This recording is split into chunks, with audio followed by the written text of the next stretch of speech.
Hello and welcome to IAMC Radio and Podcast.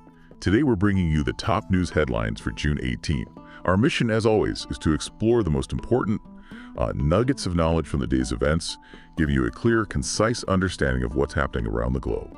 That's right, and we've got a fascinating range of topics today, everything from international conflicts, humanitarian aid shifts, to some big legal developments here in the U.S., and critical stuff happening across Africa.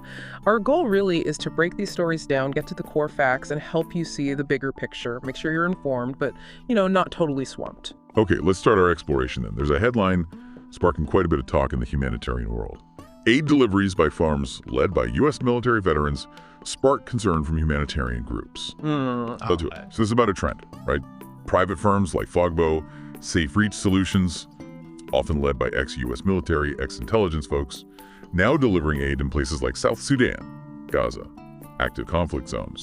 And Fogbo, for instance, recently did airdrops in South Sudan, funded, interestingly, by the South Sudanese government itself. Yeah, and what's really striking here is the reaction from the established humanitarian groups. The big names, the UN, Oxfam America, Norwegian Refugee Council, they're raising some serious concerns. Their argument is basically, well, this brings in militarization, politics, maybe a lack of transparency into how aid gets distributed.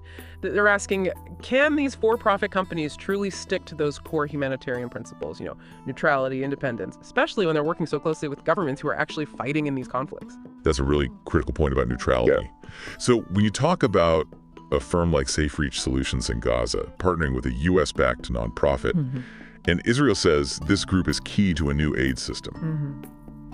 What are the real worries? Is it just how it looks, or is it deeper? Oh, it's much deeper than just optics. The fundamental concern is that aid, which absolutely has to be seen as neutral just for civilian relief, could start looking like a tool, a tool to push war aims or control populations. And that risks chipping away at the trust that traditional NGOs absolutely need to get access to people who are vulnerable. Long term, it could actually make it harder for genuinely neutral aid to reach those who desperately need it. It just blurs those really important lines between military goals and helping people. Right, blurring the lines. Okay, speaking of tensions and complex situations, our next headline shifts to Iran. Iranian leader Khamenei warns U.S. will suffer irreparable harm if it joins ongoing war with Israel. That's a very direct, very strong message from Khamenei. A clear warning shot to the U.S. about getting involved militarily. And this, of course, follows some recent U.S. statements.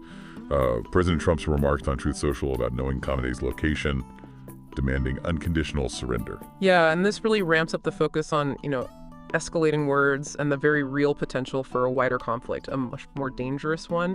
Iran's position, as the source points out, consistently is, our nuclear program's peaceful and we're ready to defend ourselves. The international community is watching this incredibly closely. Everyone's pushing for diplomacy, trying to stop things from boiling over, even while these tensions are just simmering really dangerously.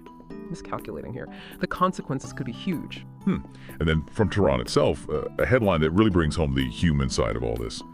Fear stalks Tehran as Israel bombards, shelters fill up. It just paints this picture of, widespread fear. People scrambling for safety, trying to find shelter amid bombardments. Exactly. That headline just cuts right to the immediate, frankly, terrifying reality for ordinary people caught in the middle of these huge geopolitical fights. And when you connect that back to the aid delivery discussion we just had, it highlights just how absolutely vital it is that humanitarian efforts are truly independent, seen as neutral by everyone. That neutrality is key to making sure aid actually gets to people who are desperate without anyone thinking it's, part of the war effort, especially when they're huddled in shelters, fearing for their lives. Yeah, absolutely vital. Okay, let's shift focus now to the United States. There's a headline out of Utah that really, it makes you stop and think about unintended consequences, especially in tense moments. Headline is, and who fired at gunmen and killed Utah. No King's protester was a safety volunteer, organizers say. So this details a really tragic incident. A military veteran acting as a, quote, safety volunteer at a rally in Salt Lake City shoots and kills a protester, Arthur Falasa Alu. He was apparently trying to stop another man, Arturo Gamboa, who allegedly brandished a rifle. Right. And what's so complex and frankly fascinating here is this whole idea of self-appointed security roles, especially, as you said, in Utah, which is an open carry state.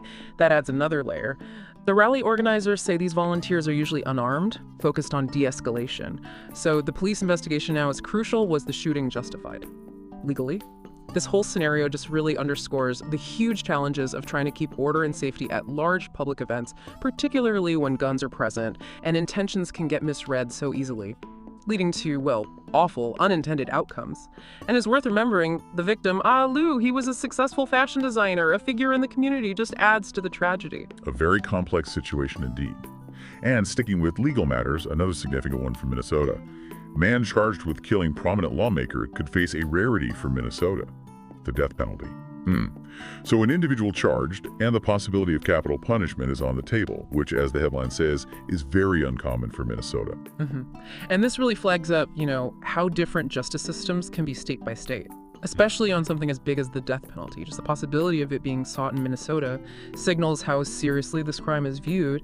It's guaranteed to lead to a really rigorous, long legal fight, but also a major public debate within Minnesota about using it at all, given how rare it is there, could set precedents, or at least, stir up that whole debate again. Okay. Now moving to public health litigation. This feels like a potentially positive step forward. Purdue Pharma's $7 opioid settlement could advance after states back it. Good news, right? All 50 states apparently now support this proposed $7 billion settlement, trying to resolve thousands of lawsuits over the opioid crisis. Yeah, it is significant. And if you look at the bigger picture, what's really pivotal about this Purdue settlement, it's how it seems to be holding individual family members, the Sacklers, directly accountable, financially accountable. That could set a really powerful precedent. Maybe hint at a future where corporate wrongdoing, especially when it impacts public health like this, might increasingly go beyond the company itself to target the individuals, the architects behind the harm. The plan itself involves the Sacklers paying up to $7 billion over 15 years, giving up ownership of Purdue, with that money specifically earmarked for addiction treatment and direct payments to victims. And remember, this comes after the Supreme Court rejected a previous deal. So getting this universal state support now, it's critical. Could finally unlock desperately needed resources and maybe some sense of closure. A long time coming for many. Okay, let's turn our attention now to Africa, starting with a really grim situation in Nigeria. Fresh flood submerges Niger State's Mokwa communities weeks after tragedy that killed 207, left 700 missing. So another round of terrible flooding hitting the Mokwa area in Niger State, Nigeria after heavy rain. It's just heartbreaking. This headline points to a recurring, absolutely devastating humanitarian crisis. Like you said, this new flood hits just weeks after that earlier disaster killed over 200 people, 700 missing, displaced thousands of families. The level of destruction, homes, farms just gone, infrastructure collapsing like a key floodgate. It just highlights how urgent the calls are from residents for help from the federal and state governments. The scale is it's beyond what local resources can handle. External aid is absolutely essential. Such a difficult situation, also in Nigeria, but a very different kind of story, focused on anti-corruption efforts. EFCC arrests former Plateau speaker, 14 other ex-lawmakers over alleged N$2.5 billion vehicle scam. This details arrest by Nigeria's anti-corruption agency, the EFCC. The former speaker of the Plateau State House of Assembly, Moses Thomasul, and 14 other ex-lawmakers. Right, and what's really striking here is the alleged scale. Over 2.5 billion naira involved for luxury vehicles, supposedly bought without proper procedures during just a 6-month term in office. Then the report says they took the vehicles with them when they left office, forcing a state to spend another 2 billion naira on cars for the current members. This case involving alleged violations of the Money Laundering Act. It's interesting because that act gives the EFCC broader powers to trace illicit money, potentially even across borders, not just within Nigeria. So it signals maybe a stronger push for financial accountability in government. Accountability is key. Now, staying in Nigeria but shifting to security. Scores killed as Boko Haram fighters attempt to overrun Nigerian military base in Borno. This summarizes a major attack attempt by Boko Haram and ISWAP, that's the Islamic State's West Africa province, trying to breach a naval base in Borno. And the Nigerian military, under Operation Hadin Kai, managed to repel them. It was apparently a 2-hour firefight.